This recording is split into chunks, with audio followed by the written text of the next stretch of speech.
Hello दोस्तों। आज हम हमारा जीओसी का लास्ट टॉपिक जो है हाइपर कंजुगेशन, आज हम वो शुरू करने वाले हैं। तो देखिए हाइपर कंजुगेशन होता क्या है, उसमें कैसे क्या होता है हाइपर कंजुगेशन। हेडिंग डाल लेते हैं हाइपर कंजुगेशन। देखिए हाइपर कंजुगेशन में क्या होता है, हमें इसमें बेसिकली देखना होता है अल्फा हाइड्रोजन। जितने ज़्यादा अल्फा हाइड्रोजन होंगे वो स्पीशीज हमारी क्या होगी, उतनी ज़्यादा स्टेबल होगी हमारी। अब अल्फा हाइड्रोजन देखिए होता क्या है, सबसे पहले हमें वो पता होना चाहिए अल्फा हाइड्रोजन क्या होता है। तो देखिए मान लीजिए ये कोई कार्बोकेटाइन है, जैसे कि CH2 प्लस ये CH3। अब देखिए अल्फा हाइड्रोजन जो होगा, हमारा जब कार्बोकेटाइन उसके पास वाला जो कार्बन होता है वो हमारा होता है अल्फा हाइड्रोजन। और इस अल्फा कार्बन से जुड़े हुए जो हाइड्रोजन होते हैं हमारे, वो होते हैं हमारे अल्फा हाइड्रोजन। अब जरूरी नहीं है कि कार्बोकेटाइन जिसके पास वाला अल्फा कार्बन, जरूरी नहीं होता मतलब कार्बोकेटाइन के साथ होता है वही अल्फा कार्बन होता है। मान लीजिए CH2 एनायन है, एनायन एक स्पीशीज है, इसके पास वाला कार्बन भी क्या होगा, हमारा अल्फा कार्बन होगा, और उसके साथ जुड़े हुए हाइड्रोजन क्या होंगे, हमारे अल्फा हाइड्रोजन होंगे। अब जैसे कि मान लीजिए कोई डबल बॉन्ड वाला कंपाउंड है, उसमें क्या होता है, डबल बॉन्ड वाला जो कार्बन है उसके जो जस्ट पास वाले जो एडजेसेंट कार्बन होगा हमारा, वो हमारा क्या होगा, अल्फा कार्बन होगा। इसी तरह से इस तरफ अगर कोई कार्बन लगा हुआ नहीं है, यानी कि इस कार्बन के पास कोई भी अल्फा कार्बन प्रेजेंट नहीं है, जबकि इस कार्बन के पास में कार्बन प्रेजेंट है, यानी कि ये हमारा कौन सा कार्बन होगा, अल्फा कार्बन। और इसके साथ में जो हाइड्रोजन अटैच है वो क्या होंगे, हमारे अल्फा हाइड्रोजन होंगे, यानी कि इसके पास अल्फा हाइड्रोजन है। अब हाइपर कंजुगेशन में क्या होता है, जिसके पास जितनी ज़्यादा अल्फा हाइड्रोजन प्रेजेंट होते हैं, जिस कंपाउंड के पास जितने ज़्यादा अल्फा हाइड्रोजन प्रेजेंट होंगे, वो हमारा जो स्पीशीज है वो क्या होगी, ज़्यादा स्टेबल होगी वो हमारी। जैसे कि अब मान लीजिए अगर इसी, अब आपको पूछा जाए कि भाई ये, एक और क्वेश्चन में डाल देते हैं CH3, ये CH डबल बॉन्ड CH। अब अगर इन दोनों में आपको कंपेयर करने को बोले कि भाई ये वाली स्पीशीज ज़्यादा स्टेबल है या ये वाली, तो देखिए हम यहाँ पर क्या देखेंगे, हमें पता है कि डबल बॉन्ड है, और यहाँ से साथ में ये वाला जो कार्बन है हमारा, वो कौन सा कार्बन है, अल्फा कार्बन है। इससे जुड़ा हुआ हाइड्रोजन कौन सा है, हमारा अल्फा हाइड्रोजन है। तो यानी कि इसमें कितने अल्फा हाइड्रोजन होंगे, टोटल 6 अल्फा हाइड्रोजन है। तो ये अल्फा हाइड्रोजन और ये अल्फा हाइड्रोजन मिलकर के तीन ये है, तो कितने हो गए, 6 अल्फा हाइड्रोजन। और इसमें कितने अल्फा हाइड्रोजन है, डबल बॉन्ड के पास वाला, डबल बॉन्ड वाला कार्बन कौन सा, ये है हमारा। इसके पास वाला जो कार्बन होता है वो कौन सा, अल्फा कार्बन होता है हमारा। तो उससे जुड़े हुए हाइड्रोजन कौन से, अल्फा हाइड्रोजन होंगे। यानी कि इसके पास ये वाला अल्फा हाइड्रोजन, इसके पास ये अल्फा हाइड्रोजन है। तो क्या देखिए इसके पास भी कोई अल्फा हाइड्रोजन है क्या, नहीं, इसके पास कोई कार्बन अटैच नहीं है, पास में कोई कार्बन अटैच है ही नहीं। इस डबल बॉन्ड वाले कार्बन के पास में कोई भी कार्बन जो है अटैच नहीं है, यानी कि इसके पास तो कोई अल्फा कार्बन है नहीं, जबकि इसके पास है। यानी कि इसके पास कितने अल्फा हाइड्रोजन है हमारे, 3 अल्फा हाइड्रोजन है हमारे, जबकि इसके पास 6 अल्फा हाइड्रोजन है। कहने का मतलब ये है कि डबल बॉन्ड के पास वाला जो कार्बन होता है वो हमारा अल्फा कार्बन होता है। अब उससे जो भी हाइड्रोजन जुड़ा होगा वो हमारा क्या होगा, अल्फा हाइड्रोजन हो जाएगा। और हमें यहाँ पर हाइपर कंजुगेशन में देखना भी है कि अल्फा हाइड्रोजन कितने हैं, और जितने ज़्यादा अल्फा हाइड्रोजन होंगे वो स्पीशीज हमारी उतनी ज़्यादा स्टेबल होगी। तो यहाँ पर मोस्ट स्टेबल कौन होगा, हमारा ये वाला कंपाउंड, क्योंकि इसके पास 6 अल्फा हाइड्रोजन, जबकि इसके पास 3 अल्फा हाइड्रोजन है। अब हमें इस हाइपर कंजुगेशन में बस यही चीज़ें देखनी होती है कि जितने ज़्यादा अल्फा हाइड्रोजन प्रेजेंट होंगे हमारी स्पीशीज में, वो स्पीशीज उतनी ज़्यादा स्टेबल होगी हमारी। जैसे कि एक एग्जांपल आपको बताता हूँ, ये मान लीजिए डबल बॉन्ड यहाँ पर, और यहाँ पर ये हाइड्रोजन, यानी कि ये कार्बन है यहाँ पर जिसके पास ये हाइड्रोजन है, ठीक है। अब अगर ये पाई बॉन्ड अगर इस तरफ जाता है तो यहाँ पर तो नेगेटिव आएगा, यहाँ पर इस कार्बन के ऊपर क्या आएगा, पॉजिटिव आएगा। अब पॉजिटिव आएगा तो ये कार्बन क्या हो जाएगी, अनस्टेबल हो जाएगी हमारी। अब हमें पता है कि इस पास वाली कौन सी कार्बन है, यहाँ पर पॉजिटिव आने वाला है, जैसे कि यहाँ पर आ गया नेगेटिव, यहाँ पर आया पॉजिटिव, और यहाँ पर ये कार्बन अटैच है हमारी। तो इस कार्बोकेटाइन के पास वाली कार्बन कौन सी होगी, अल्फा कार्बन होगी। इससे जुड़े हाइड्रोजन कौन से होंगे, अल्फा हाइड्रोजन होंगे हमारे। तो यानी कि ये अल्फा हाइड्रोजन क्या कर सकते हैं, हाइपर कंजुगेशन, यहाँ पर जो हाइपर कंजुगेशन मतलब जो हमारा इफेक्ट है वो दे सकते हैं यहाँ पर। तो यहाँ पर क्या होगा, अब ये हाइड्रोजन क्या करेंगे, इसके पास कितना है, अल्फा हाइड्रोजन है हमारे, 3 अल्फा हाइड्रोजन है। ये है 1 2 3, 3 अल्फा हाइड्रोजन है। तो यहाँ पर कोई भी इनमें से कोई भी एक हाइड्रोजन, जरूरी नहीं है कि ये कोई सा भी, आप चाहे जो केस कोई सा भी ले सकते हैं आप। मान लीजिए ये अल्फा हाइड्रोजन क्या करेगा, अपना बॉन्ड यहाँ ट्रांसफर करेगा, और ये जो हाइड्रोजन होगा ये हमारे H+ के फॉर्म में यहाँ से बाहर निकल जाएगा। और ये इसका जो बॉन्ड होगा वो कहाँ दे देगा, यहाँ दे देगा। इसकी वजह से क्या होगा, यहाँ पर डबल बॉन्ड आ जाएगा, ये वाला जो कार्बन है वो स्टेबल हो जाएगा, और यहाँ पर इस कार्बन के पास क्या है, नेगेटिव है, यहाँ पर ये CH2, इससे ये कार्बन भी स्टेबल हो गया, ये वाला भी स्टेबल हो गया। अब अगर ये माइनस चार्ज इस तरफ आएगा तो यहाँ पर ये रेजोनेटिंग स्ट्रक्चर बनेगी, लेकिन इसमें क्या होगा यहाँ पर कि यहाँ पर जो हमारा H+ निकला है वो यहाँ पर अटैक कर जाएगा, और यहाँ पर क्या हो जाएगा, यहाँ पर CH, यहाँ पर क्या होगा, एक उसके पास क्या 2 हाइड्रोजन तो थे, तो यहाँ पर H+ लग जाएगा यहाँ पर, तो ये कंपाउंड भी हमारा क्या हो जाएगा, स्टेबल हो जाएगा, CH3 बन जाएगा यहाँ पर। तो ये हमारी क्या होती है, हाइपर कंजुगेशन स्ट्रक्चर होती है हमारी ये। इस तरह से हाइपर कंजुगेशन जो होता है वो इसका फॉर्मेशन होता है। जैसे कि एक और एग्जांपल देखते हैं, जैसे कि हम मान लीजिए ये है स्पीशीज कार्बोकेटाइन, यहाँ पर हमारा ये कंपाउंड लगा हुआ है। अब ये कार्बोकेटाइन के पास वाली कार्बन कौन सी होगी, अल्फा कार्बन होगा। इसके पास वाले इसके से अटैच जो हाइड्रोजन वो कौन से होंगे, अल्फा हाइड्रोजन होंगे हमारे। तो अब यहाँ पर इसको कार्बोकेटाइन को स्टेबल करना है, तो यहाँ पर क्या होगा, अब हाइपर कंजुगेशन में हम चाहते हैं कि जो अल्फा हाइड्रोजन होता है वो क्या करता है, यहाँ से इस बॉन्ड अपने बॉन्ड को यहाँ पर ट्रांसफर करता है, और यहाँ से किस फॉर्म में निकलता है, H+ के फॉर्म में निकल जाएगा। तब यहाँ पर क्या होगा, जैसे कि यहाँ पर देखिए ये CH2, ये हाइड्रोजन अपने बॉन्ड यहाँ ट्रांसफर किए, यहाँ पर क्या बन जाएगा, डबल बॉन्ड बन जाएगा, और यहाँ पर ये CH2, यानी कि दोनों ही स्पीशीज जो हमारे क्या होगी, स्टेबल होगी इस हाइपर कंजुगेशन की वजह से। यानी कहने का मतलब क्या है कि हाइपर कंजुगेशन की वजह से हमारा जो कंपाउंड उसको क्या मिलती है, स्टेबिलिटी मिलती है। यानी कि हाइपर कंजुगेशन से स्टेबिलिटी जो है प्रोवाइड होती है हमारे कंपाउंड को। और हमने आपको एक चीज़ और बताई थी, प्रायोरिटी का ऑर्डर बताया था, जिसमें क्या था, एम इफेक्ट सबसे ज़्यादा उसको प्रायोरिटी होगी, उसके बाद हाइपर कंजुगेशन, देन हमारा क्या होता है, इंडक्टिव इफेक्ट। यानी जब भी हमारे को क्वेश्चन आएगा, जब मान लीजिए कि मिक्स क्वेश्चन हो जिसमें तीनों इफेक्ट लग रहे होंगे, तो सबसे पहले जो प्रायोरिटी देनी वो मेसोमेरिक इफेक्ट को देनी, उसके बाद हाइपर कंजुगेशन, उसके बाद इंडक्टिव इफेक्ट। इस मेसोमेरिक इफेक्ट से भी ज़्यादा एक होता है प्रायोरिटी, जिसको हम बोलते हैं एरोमेटिसिटी। जहाँ पर भी एरोमेटिसिटी अगर होगी ना, तो वहाँ पर वो सबसे पहले उसको हम स्टेबल मानेंगे, उसके बाद एम इफेक्ट, उसके बाद हाइपर कंजुगेशन, उसके बाद इंडक्टिव इफेक्ट हमारा होगा। ये हमारा ऑर्डर होगा। तो ये हमारा हाइपर कंजुगेशन था। मान लीजिए मैं आपको एक क्वेश्चन देता हूँ, उसमें आपको बताना है कौन स्टेबल सबसे ज़्यादा होगा। जैसे कि ये C++, ये CH3, इसके पास ये हाइड्रोजन, ये CH3, ये CH3। इस तरफ दूसरा हमारा ऑप्शन है, ये CH3, ये H, ये H, ये CH3।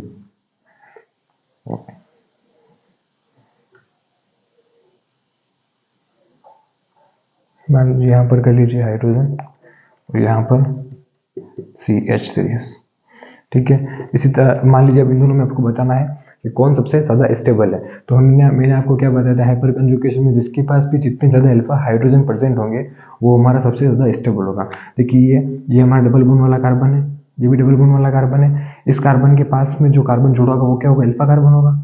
इसी तरह से ये भी अल्फा कार्बन है, और इस अल्फा कार्बन से जुड़े हुए जो हाइड्रोजन है वो हमारे क्या होंगे, अल्फा हाइड्रोजन होंगे। और इसी तरह से इस डबल बॉन्ड वाले कार्बन के पास में जो कार्बन है वो क्या होगा, अल्फा कार्बन, और उससे जुड़े हुए हाइड्रोजन क्या होंगे, हमारे अल्फा हाइड्रोजन होंगे हमारे। तो इस कुल मिलाकर इस पूरे कंपाउंड में कितने अल्फा हाइड्रोजन है हमारे, 3 3 3, यानी कि टोटल कितने होंगे, 9 अल्फा हाइड्रोजन है इसके पास। और जब इसकी बात करते हैं हम, तो ये हमारा डबल बॉन्ड वाला कार्बन है, ये भी हमारा डबल बॉन्ड वाला कार्बन है। इसके पास में जो जुड़ा होगा वो क्या होगा, अल्फा कार्बन। अब यहाँ पर आप देखेंगे तो यहाँ पर तो कोई अल्फा कार्बन ही नहीं है। क्या इस कार्बन से कोई कार्बन अटैच है, नहीं है। इससे तो डायरेक्ट इसका इस कार्बन का हाइड्रोजन है, तो इसके पास तो कोई अल्फा हाइड्रोजन है नहीं, यानी कि अल्फा कार्बन है नहीं, तो अल्फा हाइड्रोजन भी नहीं होगा हमारा, क्योंकि इसके पास अल्फा कार्बन था। इससे जुड़े जो हाइड्रोजन है हमारे वो क्या, अल्फा हाइड्रोजन है हमारे। तो इसके पास कितने अल्फा हाइड्रोजन होंगे, 3 और 3 6, इसके पास कितने 6 अल्फा हाइड्रोजन है हमारे। तो भाई ये सबसे ज़्यादा स्टेबल होगा, ये सबसे ज़्यादा स्टेबल होगा। और हमें पता है हाइपर कंजुगेशन हमें क्या बताता है, मोर अल्फा हाइड्रोजन जो जिसमें होता है वो हमेशा वो क्या होता है, हमारा स्टेबल कंपाउंड होता है। तो यहाँ पर ये जो होगा वो हमारा मोर स्टेबल होगा देन बी, क्योंकि इसके पास क्या है, 9 अल्फा हाइड्रोजन है, जबकि इसके पास कितने हैं, 6 अल्फा हाइड्रोजन है हमारे। तो ये बेसिकली हाइपर कंजुगेशन होता है। अब चलिए हम कुछ एक क्वेश्चन देखते हैं जो हमारा उससे हमारे जो मेसोमेरिक इफेक्ट है, इंडक्टिव इफेक्ट है, हाइपर कंजुगेशन है, वो हमारा और भी अच्छा हो जाएगा। जैसे कि एक क्वेश्चन है,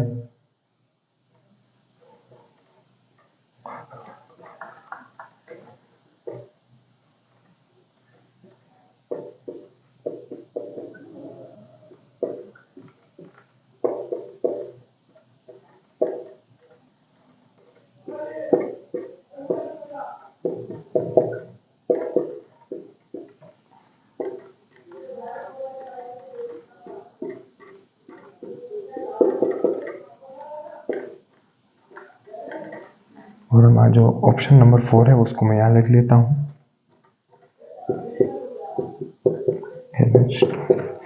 इसमें हमें बताना है इनकी बेसिसिटी के बारे में, कौन सा जो कंपाउंड है वो हमारा मोर बेसिक होगा। बेसिसिटी का ऑर्डर बताना है हमें। फिर बेसिसिटी क्या होती है, सबसे पहली बात हमें वो पता होना चाहिए। बेसिसिटी का मतलब ये होता है कि किस कंपाउंड के पास सबसे ज्यादा इलेक्ट्रॉन डेंसिटी होगी। भाई जिसके पास सबसे ज्यादा इलेक्ट्रॉन डेंसिटी होगी वही हमारा क्या होगा, मोर बेसिक होगा। यानी वही जिसके पास, समझिए जिसके पास जितना ज्यादा पैसा वही क्या होता है, इजीली किसी को भी इलेक्ट्रॉन दे सकता है। यानी कि जिसके पास जितनी ज्यादा इलेक्ट्रॉन डेंसिटी होगी ना, वो उतने अच्छे से किसी इलेक्ट्रोफाइल को या फिर किसी H+ को, एसिड को इलेक्ट्रॉन क्या करेगा, दे पाएगा। क्योंकि डेंसिटी जो इलेक्ट्रॉन की वो क्या होनी चाहिए, सबसे ज्यादा होनी चाहिए।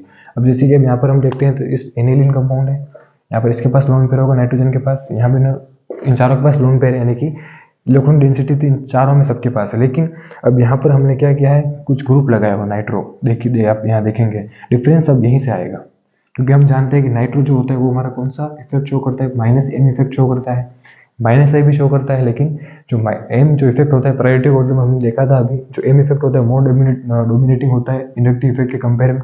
यहाँ पर अब यहाँ पर देखेंगे आप मेटा और नाइट्रो ग्रुप है, और मैंने आपको इससे पहले हमारे मेसोमेरिक इफेक्ट की वीडियो में बताया था कि मेसोमेरिक इफेक्ट जो होता है ना, वो ऑर्थो पैरा डायरेक्टिंग ग्रुप होता है। ऑर्थो और पैरा पर ही m इफेक्ट शो करता है।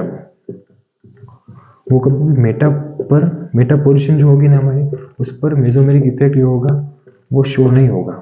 क्यों नहीं होता, क्योंकि मेटा पर क्या होता है, हमारा मेटा जो पोजीशन होती है ना हमारी, उस पर पॉजिटिव चार्ज नहीं आता। इसकी वजह से यहाँ पर जो कंपाउंड होता है -m, मान लीजिए यहाँ पर +m कंपाउंड था, इलेक्ट्रॉन डोनेटिंग ग्रुप था।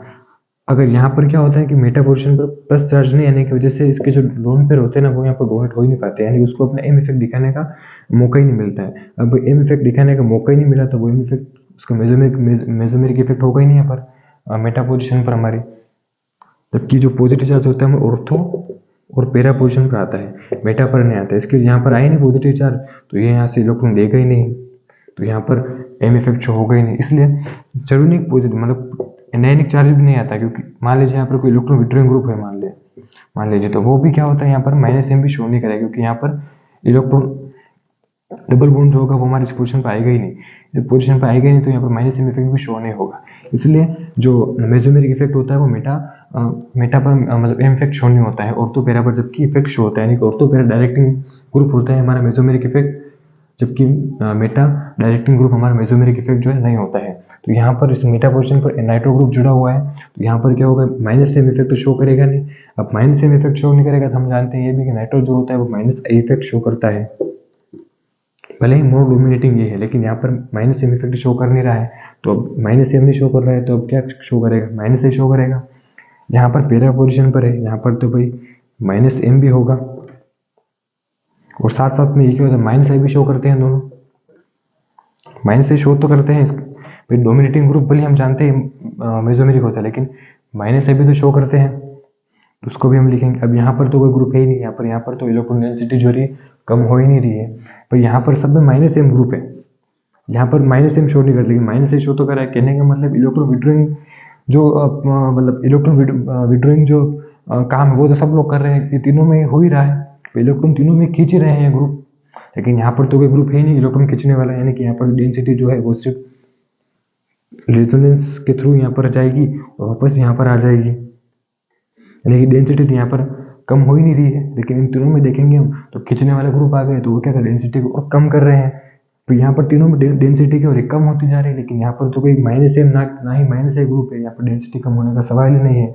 लेकिन डेंसिटी तो यहाँ पर ज़्यादा ही रहेगी, इन तीनों से ज़्यादा ही रहेगी ना डेंसिटी। तो कहने का मतलब क्या है, जो हमारा D जो होगा वो क्या होगा, सबसे ज़्यादा बेसिक होगा, क्योंकि भाई ये इजीली इसके पास कहने का मतलब इलेक्ट्रॉन डेंसिटी ज़्यादा होगी, क्योंकि इन तीनों में क्या था, इन तीनों में -m और -i इफेक्ट की वजह से क्या इलेक्ट्रॉन डेंसिटी कम हो रही थी। लेकिन यहाँ पर तो कोई ग्रुप है ही नहीं, यानी कि इसमें तो डेंसिटी ज़्यादा ही रहेगी, तो ये हमारा सबसे ज़्यादा बेसिक हो जाएगा।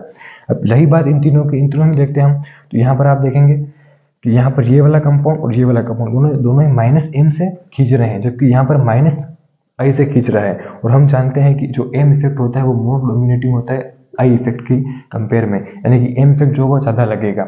अब इन दोनों में मेसोमेरिक इफेक्ट है, इसमें नहीं था, लेकिन इन दोनों में इलेक्ट्रॉन जो है वो ज़्यादा कौन से इफेक्ट से खींच रहा है, एम इफेक्ट से खींच रहा है। और हम जानते हैं एम इफेक्ट जो होता है वो ज़्यादा डोमिनेटिंग होता है, यानी इन दोनों में क्या होगा, इलेक्ट्रॉन ज़्यादा मोर पावरफुली खींचेगा, और इसमें इतना पावरफुली नहीं होगा कि इसमें इंडक्टिव इफेक्ट लग रहा है, इसके इलेक्ट्रॉन डेंसिटी का अगर मैं इन दोनों से कंपेयर करूँ इसका, तो इसमें क्या होगा, थोड़ी ज़्यादा ही होगी, क्योंकि इसमें माइनस आई से खींच रहा है जबकि इसमें माइनस एम से खींच रहा है, समझे आप। तो इसकी वजह से क्या होगा, इसमें डेंसिटी क्या होगी, इन दोनों से थोड़ी ज़्यादा ही रहेगी। तो सेकंड हमारा मोर बेसिक कौन होगा, बी वाला ऑप्शन होगा।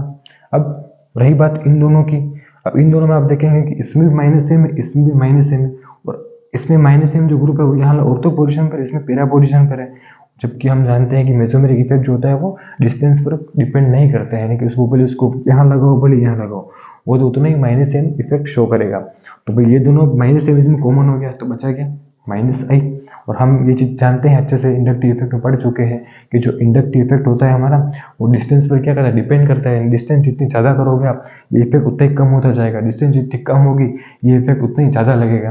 और अब हम जानते हैं कि भाई यहाँ पर ऑर्थो ग्रुप, ऑर्थो पोजिशन पर लगा हुआ है हमारा नाइट्रो ग्रुप, यहाँ पर पैरा, डेंसिटी डिस्टेंस जो है किसकी, इसमें ज़्यादा है, माइनस आई ग्रुप की, यहाँ पर ज़्यादा है, यहाँ पर तो क्या है, ऑर्थो पर यहाँ बिल्कुल पास में लगा है यहाँ पर, क्योंकि यहाँ पर तो क्या है, पैरा पोजिशन पर लगा हुआ है, इसमें डिस्टेंस ज़्यादा है, तो यहाँ पर क्या होगा, माइनस एक कम होगा, जबकि यहाँ पर माइनस एक ज़्यादा होगा। तो इसमें कम यानी डेंसिटी क्या होगी, थोड़ी इससे तो कंपेयर में थोड़ी सी कम खींचेगा, क्योंकि भाई इंडक्टिव इफेक्ट यहाँ पर नाइट्रो ग्रुप यहाँ पैरा पोजिशन पर लगा, जिसकी डिस्टेंस ज़्यादा हो गई तो इलेक्ट्रॉन कम खींचेगा, जबकि यहाँ पर तो ऑर्थो पर है, ज़्यादा खींचेगा, यानी खींच रहा है, यानी डेंसिटी कम कर रहा है। यहाँ पर भी खींच रहा है, लेकिन इंडक्टिव इफेक्ट जो है इस पर क्या है, थोड़ा कम लग रहा है इसकी कंपेयर में, यानी कि इस पर थोड़ा कम पावर से खींचेगा, इसमें थोड़ा ज़्यादा पावर से खींचेगा। तो यानी कि यहाँ पर कम पावर से खींच रहा है, तो सी ऑप्शन क्या हो जाएगा हमारा, मोर बेसिक हो जाएगा। किसके कंपेयर में, ए के कंपेयर में। इन दोनों में क्या रीज़न था, हम दे सकते हैं कि इंडक्टिव इफेक्ट ऑफ सी जो है वो क्या है, थोड़ा लेस देन है इंडक्टिव इफेक्ट ए के कंपेयर में, यानी कि इसमें इंडक्टिव इफेक्ट ज़्यादा है, इसकी वजह से ज़्यादा पावर से खींचेगा, तो ये सबसे लास्ट में चला जाएगा। इलेक्ट्रॉन की जो डेंसिटी होगी वो क्या होगी, इसमें बहुत ज़्यादा कम हो जाएगी, जबकि इसमें थोड़ी सी कम होगी। दूसरी रही बात इन दोनों में, तो इनमें देखा था ना तो एम इफेक्ट लग रहा था और ना ही माइनस आई इफेक्ट था, कोई भी नहीं था, लेकिन डेंसिटी सब ज़्यादा ही रहेगी। अब बी वाले में क्या था, बी वाले में माइनस आई इफेक्ट की वजह से क्या इलेक्ट्रॉन खींच रहा था, जबकि इसमें क्या था, माइनस एम साथ में माइनस आई भी है, माइनस एम और माइनस आई भी है। और अब इन दोनों में कंपेयर किसकी वजह से हमने किया, इंडक्टिव इफेक्ट की वजह से किया था। इसमें इंडक्टिव इफेक्ट जो है वो डिस्टेंस जो थोड़ी कम है तो इसके ज़्यादा खींचेगा, डिस्टेंस जब ज़्यादा है तब थोड़ा कम खींचेगा वो। तो ये हमारा बेसिसिटी का ऑर्डर बन जाता है यहाँ से। अब आपको यहाँ से मेसोमेरिक इफेक्ट, इंडक्टिव इफेक्ट आपको अच्छे से समझ में आ गया होगा। ये मैं आपको हमारा जो पहले वाला जो टॉपिक उन पर बेस्ड कुछ क्वेश्चन बता रहा हूँ। हाइपर कंजुगेशन पर मैं आपको क्वेश्चन बता चुका हूँ इसमें थोड़ी देर पहले ही, और इसमें जब भी और आगे आएगा वीडियो में हम आपको वीडियो में बताएंगे और हाइपर कंजुगेशन पर। अब देखिए जैसे दूसरा क्वेश्चन एक और लेते हैं हम इसी तरह से, मान लीजिए ये है NH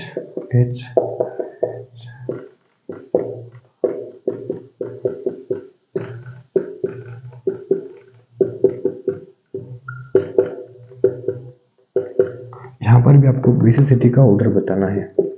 देखिए यहाँ से आपको एक नया टॉपिक भी कवर हो रहा है आपका बेसिसिटी। यहाँ से आपको बेसिसिटी के बारे में भी पता पड़ रहा होगा, बेसिसिटी एसिडिटी। आपको इसका अगला जो क्वेश्चन लूंगा वो मैं एसिडिटी पर लूंगा, उससे आपको एसिडिटी और बेसिसिटी दोनों भी समझ में आ जाएगी।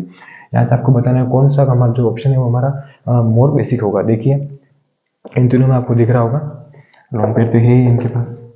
भाई ये लोन यहाँ पे इलेक्ट्रॉन डेंसिटी किस में इंक्रीज हो, जिसमें इलेक्ट्रॉन डेंसिटी बढ़ेगी वो हमारा क्या होगा, मोर बेसिक होगा। यहाँ पर आप देखेंगे यहाँ पर 3 हाइड्रोजन है, यहाँ पर 2 हाइड्रोजन है, साथ में एक एल्काइल ग्रुप है, यहाँ पर 1 हाइड्रोजन 2 एल्काइल ग्रुप, यहाँ पर तीनों के तीनों एल्काइल ग्रुप। और ये चीज़ हम अच्छे से जानते हैं कि एल्काइल ग्रुप जो होता है वो क्या है, कौन सा इफेक्ट शो करता है, प्लस आई शो करता है। एल्काइल ग्रुप का प्लस एम इफेक्ट नहीं होता है, क्योंकि इसके पास कोई लोन पेयर नहीं है। लोन पेयर होते तो डोनेट करता है, भाई डोनेट तो करेगा नहीं, लेकिन प्लस आई जरूर होगा कुछ। इस नाइट्रोजन की तरफ क्या करेगा, पुश करेगा। फिर पुश करने का रीजन क्यों, क्योंकि नाइट्रोजन जो ज़्यादा इलेक्ट्रोनेगेटिव है, खींचेगा इलेक्ट्रॉन। तो यहाँ से क्या करेगा, ये कहाँ से खींचेगा, इन जो ये हमारे एटम जो मतलब एलिमेंट लगे उनसे खींचेगा, ठीक है। तो अब यहाँ पर आपको ये देखना है कि किसमें प्लस आई इफेक्ट जो ज़्यादा लग रहे हैं। यहाँ से हम जानते हैं कि एल्काइल ग्रुप का क्या था, प्लस आई इफेक्ट था। तो जिसमें जितने ज़्यादा प्लस आई ग्रुप होंगे वो उतने ज़्यादा क्या होगा, इलेक्ट्रॉन डेंसिटी ज़्यादा अपने पास रखा होगा। जैसे कि यहाँ पर आप देखेंगे यहाँ पर कोई भी प्लस आई ग्रुप नहीं है,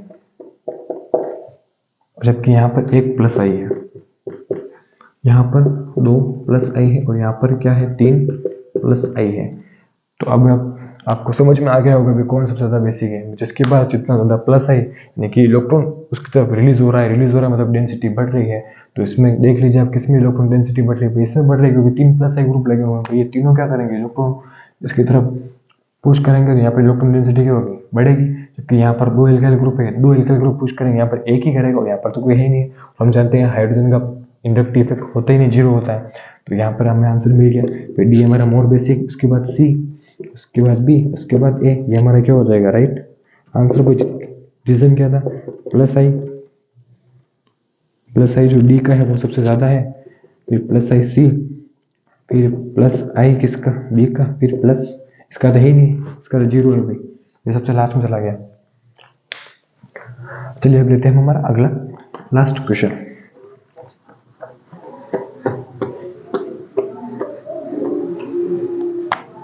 इसमें आपको बताना है एसिडिटी के बारे में।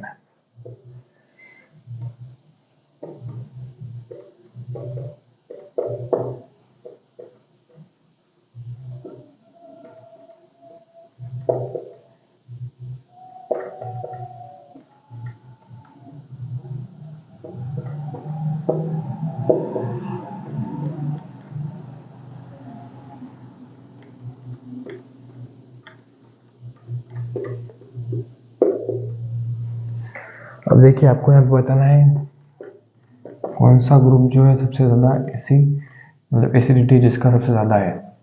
तो देखिए इन चारों में आपको एक चीज़ तो दिख रही होगी, चारों में एक चीज़ कॉमन है कि चारों ही फिनोलिक कंपाउंड है, OH लगा हुआ है व्यंजन के ऊपर। लेकिन अब यहाँ पर आप देखेंगे डिफरेंस कहाँ है, फ्लोरीन फ्लोरीन फ्लोरीन, इसमें को फ्लोरीन है नहीं। यानी कि अब हम ये भी जानते हैं कि जो हमारे हेलोजन होते हैं फ्लोरीन क्लोरीन ब्रोमीन, उनका कौन सा इफेक्ट होता है, -i। वो क्या करते हैं, -i इफेक्ट शो करते हैं। फिर इनके पास लोन पेयर भी होते हैं, हमें भी पता है। अब आपके मन में क्वेश्चन आया होगा कि इसके पास लोन पेयर है तो क्या ये +m इफेक्ट शो नहीं कर सकते हैं, भाई कर सकते हैं, करते भी हैं। लेकिन क्या होता है जिस तरह से इसमें क्या होता है बेसिकली कि इसमें होता है कि इसमें +m भी शो करते हैं, ऐसा नहीं करते। लेकिन क्या होता है जो -i इनका जो -i होता है ना वो मोर डोमिनेटिंग होता है +m के कंपेयर में, इसलिए -i ज़्यादा शो करते हैं। हमेशा ध्यान रखें कि हेलोजन जो है हमारे -i ही शो करेंगे, +m इतना शो नहीं करेंगे क्योंकि इसमें -i जो होता है मोर डोमिनेटिंग होता है मेसोमेरिक इफेक्ट के कंपेयर में। इसलिए यहाँ पर भी -i, इन सब में इन तीनों में -i, इसमें कोई -i नहीं है। और अब हम ये चीज़ जानते हैं एसिडिटी। देखिए एसिडिटी का मतलब क्या, कौन कितना जल्दी H+ देगा, जो जितना जल्दी H+ देगा वो उतने ही क्या होगा, मोर एसिडिक होगा हमारा।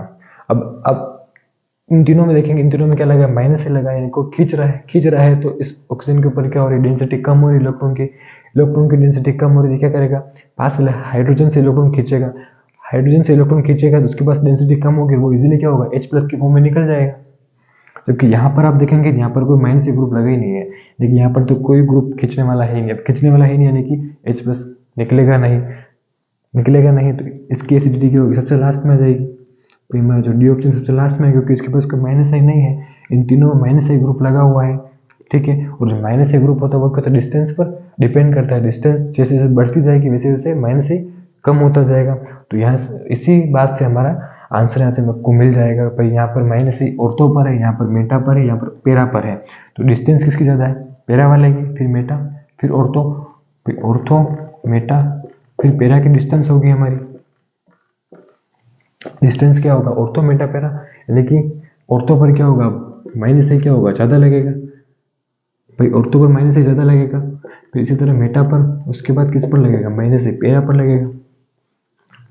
इसमें डिस्टेंस कम है ऑर्थो पर तो -i क्या लग रहा है, ज़्यादा। फिर उसके बाद -m पर मेटा पोजिशन पर, उसके बाद पेरा पोजिशन पर लगेगा। तो बस यहीं से आपका आंसर मिल गया। तो इसमें -i डिस्टेंस कम है, ज़्यादा पावर से खींचेगा तो H+ क्या होगा, इजीली निकलेगा।